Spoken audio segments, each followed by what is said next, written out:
మీరు కాకపోతే ఇంకెవరిని ప్రేమిస్తాను నేను. అలాగే దీని తర్వాత అంటే కొంచెం ఒక 4 అంశాల మీద మాట్లాడుతాను. ఒకటి పార్టీ స్ట్రక్చర్ మీద.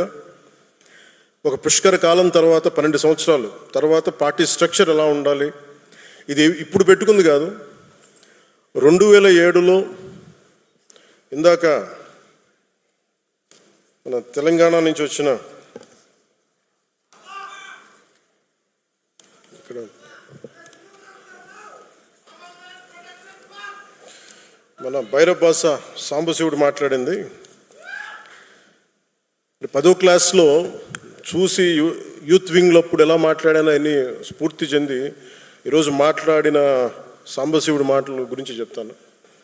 2008లో అప్పుడే రాజకీయ ప్రస్థానంలో చాలా స్పష్టతతోటి ఎలా నడపాలి యూత్ వింగ్ అని చెప్పి ఒక స్ట్రక్చర్ పెట్టుకున్నాం, ఎలా ముందుకు తీసుకెళ్ళాలి. ఆ రోజున సంవత్సరాల తర్వాత దాన్ని రియలైజ్ చేయగలిగే అవకాశం నాకు వచ్చింది. సో ఇది అన్ని పార్టీలకు ఎంత ఉంటుందో నాకు తెలియదు, కానీ జనసేన అందుకే నేను 12 సంవత్సరాలు ఎప్పుడు లూజ్గా వదిలేసాను స్ట్రక్చర్. కాంక్రీట్గా ఫిక్స్డ్గా ఎప్పుడు ప్రయత్నం చేయలేదు. ఎందుకంటే ముందు నలగాలి మనుషులు అనుకున్నాను. మన సిద్ధాంతాన్ని నమ్మిన వాళ్ళు మనతో పాటు ప్రయాణం చేద్దాం అనుకుని నమ్మాలి, వీళ్ళ కోసం నేను ఉండాలనుకున్నాను. ఒక 12 సంవత్సరాల తర్వాత అసలు మిమ్మల్ని జీవితకాలం మేము వదలమని చెప్పిన వాళ్ళందరూ పారిపోయారు, వదిలేసి వెళ్ళిపోయారు. ఎవరు నన్ను వదలలేదంటే నా జన సైనికులు, మా వీర మహిళలను వదలలేదు. సో మిమ్మల్నే సెంట్రైజ్ చేసే ఈ స్ట్రక్చర్ ఉంది. ఆ స్ట్రక్చర్ గురించి వివరిస్తాను. మూడోది, మీరు బాధ్యతలు వహించబోతున్నారు కాబట్టి మీకు ఐడియాలజీ 7 సిద్ధాంతాలని కొంచెం భారం అవ్వచ్చు వినడానికి, కొంచెం ఓపికగా ఉంటే భవిష్యత్తులో మీరు దీన్ని ముందుకు తీసుకెళ్ళడానికి అవకాశం ఉంటుంది. దాని మీద ఐడియాలజీ గురించి మాట్లాడతాను. అలాగే వే ఫార్వర్డ్. మిగతా రాష్ట్రాల్లో ఇంత ప్రేమగా వచ్చారు. కర్ణాటక నుంచి సుష్మా శ్రీనివాసన్ గారు వచ్చారు. మిగతా రాష్ట్రాల్లో మనం ఎంత చేయగలం, ఏ మేరకు మనం మద్దతు తెలపగలం, ఒక పక్క స్టేట్కి మనం జనసేన నుంచి ఇక్కడ కూర్చొని ఏం చేయగలం, దట్ విల్ హ్యావ్ దానికి ఒక దారి వెతుకుతాం. అలాగే వే ఫార్వర్డ్లో ఈ అలయన్స్ ప్రభుత్వం, ఎన్డీఏ అలయన్స్ ప్రభుత్వం, తెలుగుదేశం, భారతీయ జనతా పార్టీ, జనసేన, ఈ అలయన్స్లో ఆంధ్రప్రదేశ్కి సంబంధించి ఈ వే ఫార్వర్డ్ ఎట్లాగా, లోకల్ బాడీస్ ఎలాగా ఆ అలయన్స్ ఏర్పడటానికి వచ్చిన పరిస్థితులు వివరిస్తూ భవిష్యత్తు ఎలా ఉండాలని చాలా స్పష్టంగా మీకు తెలియజేస్తాను. అలాగే భారతదేశం మొన్న మోదీ గారు మెసేజ్ చూశారు అందరూ, దాన్ని జనసేన తరపు నుంచి మనం ఎలా ముందుకు తీసుకెళ్ళాలి, ఈ 2 మీకు తెలియజేస్తాను. ఈరోజు ఇన్ని వేల మంది జనసేన సాధకులతోటి సమావేశం కావడానికి ప్రధాన కారణం, జనసేన పార్టీని క్షేత్రస్థాయిలో ఇది నా పార్టీ అన్న భావంతో భుజాన మోస్తుంది మీరే. పార్టీ భావజాలాన్ని ప్రజల్లోకి తీసుకెళ్లి పార్టీ బలోపేతానికి కీలక పాత్ర పోషిస్తున్నది కూడా జనసేన సాధకులు, ఉద్యమీలు. నేను పార్టీ స్థాపించినప్పుడు నా వద్ద కేవలం ఒక భావజాలం, ఎలాంటి ప్రతికూల పరిస్థితులనైనా ఎదుర్కొనే ధైర్యం, ప్రజల జీవితాల్లో సమాజంలో మార్పు తీసుకురావాలనే ఒక నిబద్ధత మాత్రమే ఉన్నాయి. ఆ సమయంలో నీ వెంట మేము ఉన్నామని నిలబడ్డ 150 మంది సన్నిహితులు కావచ్చు, నా జన సైనికులు కావచ్చు, నా ప్రాణం కావచ్చు, వాళ్ళే నిలబడ్డారు.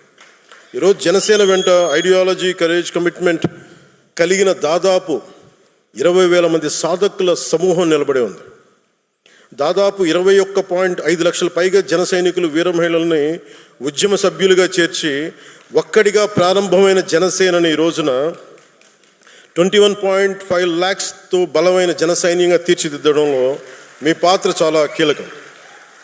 కేవలం ఆంధ్రప్రదేశ్, తెలంగాణనే కాకుండా తమిళనాడు, కర్ణాటక, కేరళ, మహారాష్ట్ర, ఒరిస్సా, ఉత్తరప్రదేశ్ రాష్ట్రాల నుండి కూడా దాదాపు 10,000 మంది పైగా ఉద్యమి సభ్యత్వం తీసుకున్నారు. జనసేన భావజాలం ఒక్క తెలుగు రాష్ట్రాలకి పరిమితం కాదు, మనది జాతీయ సమగ్రత, జాతీయ భావాలున్న పార్టీ. అందుకే ప్రతి ప్రాంతం నుండి మనకి ఆదరణ లభిస్తుంది.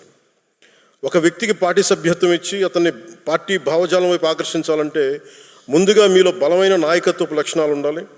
మీలో ఆ లక్షణాలు ఉన్నాయి కాబట్టి ఈరోజు జనసేన పార్టీ కేవలం నాయకత్వంపై ఆధారపడకుండా సంస్థాగతమైన బలమైన జన సైనిక సమూహంతో ఎదిగే పార్టీగా అవతరించింది. అందుకే మిమ్మల్ని సాధకను అని పిలవాలని నిర్ణయించుకున్నాను. ఏదైనా ఒక కార్యాన్ని చిత్తశుద్ధితోటి, అంకిత భావంతో, లక్ష్యంతో సాధించేవారే సాధకులు.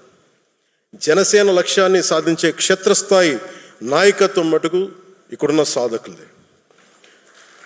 నేను ప్రతిసారి ఒకటే మాట నిలబడి చెప్తా ఉంటాను, 1 man's courage makes a majority. ఈరోజు మీరు ఆ మాట నిజం చేసి చూపించారు. తేనెటీగల సమూహం కలిసి ఒక తేనెతిట్టుని నిర్మించినట్టే జనసేన సాధకులు, క్షేత్రస్థాయి నాయకులు కలిపి జనసేన పార్టీ నిర్మాణంలో ఒక కీలక ఘట్టాన్ని పూర్తి చేశారు. మొన్న వైజాగ్లో జరిగిన సేనతో సేనాని సమావేశంలో ఒక జన సైనికుడు మాట్లాడుతూ, మా ఊరికి నేనే పవన్ కళ్యాణ్, ప్రతి సమస్యకి నీ దాకా రానన్నయ్య అని చెప్పినప్పుడు ఇది నేను కోరుకున్న పార్టీ నిర్మాణం అనిపించింది. విజయనగరంలో హుస్సేన్ అని ఒక ముస్లిం యువ జన సైనికుడు కార్పొరేటర్గా పోటీ చేశాడు. ఓడిపోయినా సరే అక్కడ ప్రజా సమస్యల పరిష్కారానికి కార్పొరేటర్ కంటే ఎక్కువగా కృషి చేస్తూ ప్రతి మంగళవారం ఒక సమస్యను అధికారుల దృష్టికి తీసుకెళ్లి పరిష్కరిస్తున్నాడు.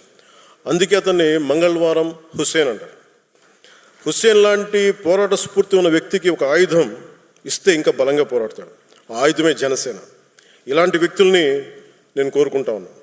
అలాగే తెలంగాణ నుంచి నల్లమల చెంచుపెంటకు చెందిన శివాన్ని 18 ఏళ్ళ యువకుడు కావచ్చు, అరకు పాడేరు ప్రాంతంలో నక్సలైట్ అవుదాం అనుకున్న ఒక బాబురావు కావచ్చు, వీరికి రేపటిపై నమ్మకం కల్పించింది జనసేన. అది పర్టికులర్లీ వల్నరబుల్ ట్రైబ్ వర్ణానికి చెందిన బాబురావు ఈరోజు నక్సలిజం ఆలోచనలు వదిలి ప్రజాస్వామ్య వ్యవస్థపై నమ్మకం పెట్టుకుని జనసేన తరపున వార్డు మెంబర్గా గెలిచి ఉప సర్పంచ్గా ఎదిగాడు. ఇలా నన్ను కదిలించే సక్సెస్ స్టోరీస్ చాలా ఉన్నాయి. జనసేన అనేది ఒక రోజులో పుట్టింది కాదు, ఒక 25 ఏళ్లుగా నాలో రగులిన ఒక ఆలోచనలకి ప్రతిరూపం. నేను ఏ స్థాయి నాయకుడిని అవ్వాలని ఆస్తి జనసేన పార్టీ పెట్టలా, ఒక ముఖ్యమంత్రి అయిపోవచ్చు అన్న ఆలోచనతో పెట్టలా. ఒక పార్టీని పెడితే ఎంత సమాజంలో ఎంత మార్పు తీసుకురాగలం.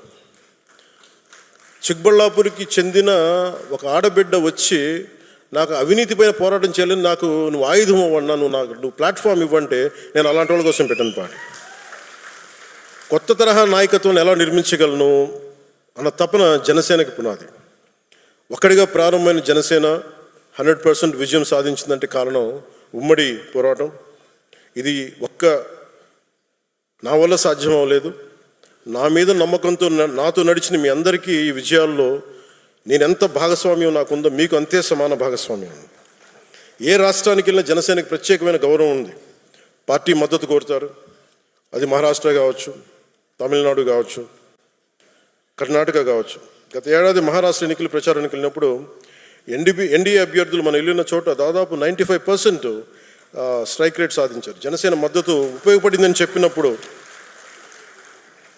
అది చాలా చాలా ఆనందాన్ని ఇచ్చింది. ఈ విజయం ఒక్క రోజులో రాలేదు. దశాబ్దన్నర కాలం పాటు మనం నలిగిపోయాం, వైఫల్యాలు చూసాం, గుండాలని ఫ్యాక్షన్ రాజకీయాలను తట్టుకుని ఇక్కడ దాకా వచ్చాం. ఈ మధ్యన పక్క రాష్ట్రంలో అక్కడ ఒక పార్టీ పెట్టి విజయం సాధించి ముఖ్యమంత్రి అవ్వగానే మన ఆంధ్రప్రదేశ్లో చాలామంది మీరు కూడా అలా చేసి ఉండాల్సిందని చెప్పి నాకు తెగ మెసేజ్లు పంపిస్తూ ఉన్నారు. ఊళ్ళో పెళ్ళికి ఏదో హడావుడి ఉంటారు కదా,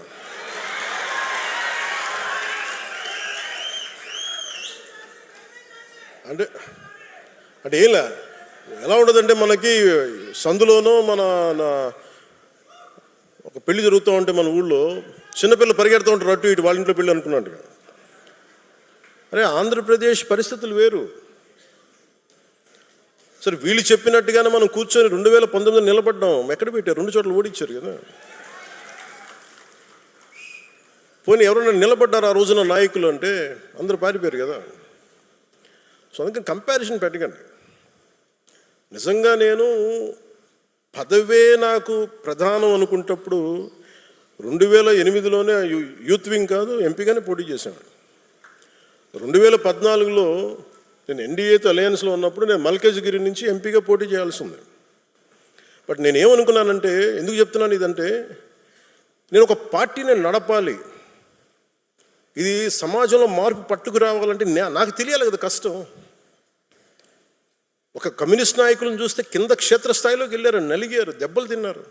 ఒక కాంశీరామ్ దెబ్బలు తిన్నాడు, నలిగారు. ఒక పార్టీని నడపడం ఏదో కూర్చోబెట్టి ఎదిగేయటం వచ్చేయటం పదవిలో కూర్చోవడం కాదు. ఎలా నడపగలవు?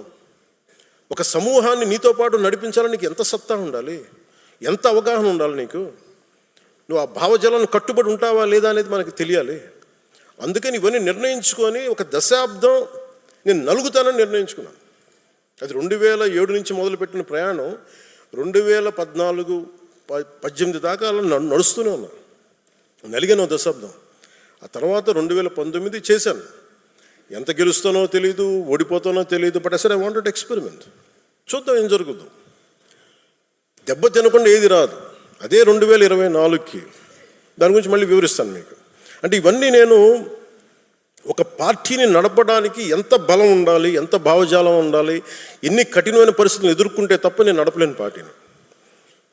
ఈ రోజున అందరూ నన్ను వదిలేసిన నేను పార్టీని చాలా ధైర్యంగా ముందుకు తీసుకెళ్ళగలను. ఆ ధైర్యం నాకు ఈ సుదీర్ఘ పుష్కర కాలం నాకు ప్రయాణం నాకు ఇచ్చింది. నాకు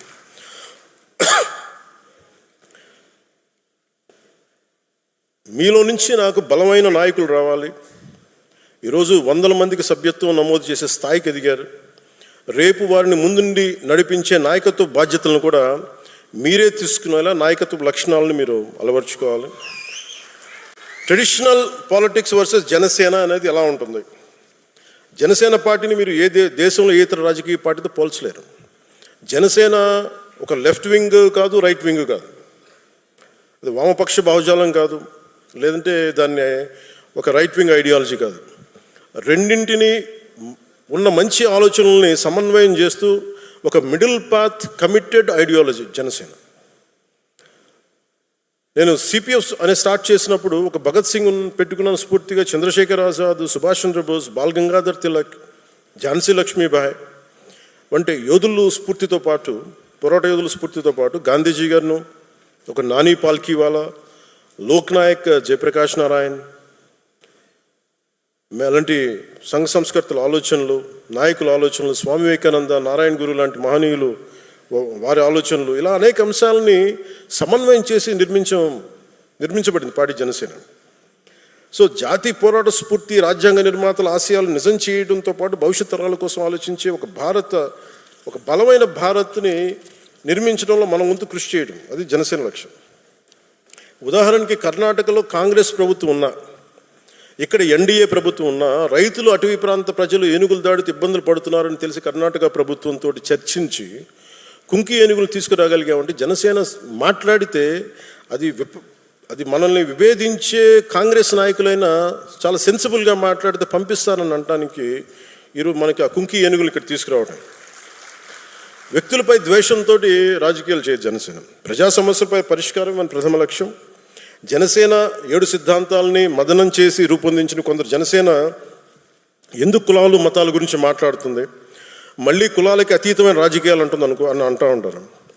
కులాల్లో ఉన్న అసమానతలు, అన్యాయాలు, మతాల మధ్య ఉన్న భేదాభిప్రాయాలను చర్చించి అర్థం చేసుకొని పరిష్కరిస్తేనే కదా సమానతను కూడిన సమాజాన్ని నిర్మించగలం. కేవలం ఒక కులాన్ని కావచ్చు, కొన్ని కులాలని కావచ్చు, ఒక మతాన్ని కావచ్చు, ఓట్ బ్యాంక్ చూసేవాళ్ళు ఈ విషయంపై దాటేస్తారు.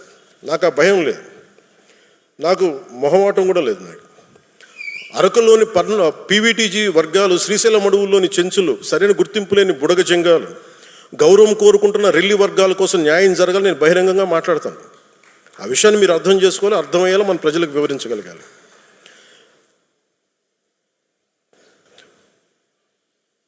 క్రియాశీలక సభ్యత్వం ప్రారంభించడానికి కారణం కార్యకర్తలు కేవలం జెండాలు మోయడానికి, సభలో హాజరు కావడానికి, ర్యాలీలు చేయడానికి కాదు. నా దృష్టిలో కార్యకర్తలే బలమైన పిల్లలు. మీరే దానికి మీరు లేకపోతే పార్టీ మనుగడకి కష్టం. అందుకని నేను మీకు సంబంధించి మీరు అండగా ఉండాలి, మిమ్మల్ని ముందుకు తీసుకెళ్ళాలి. దాంతో సమాజంలో మార్పుకి తొలి అడిగేసే సారథి ఉద్యమి, మన నాయకత్వానికి దృఢమైన పునాది ఉద్యమి, ప్రజల్లో చైతన్యానికి ప్రతీక ఉద్యమి, యువత సంకల్పానికి ప్రతిరూపం ఉద్యమి.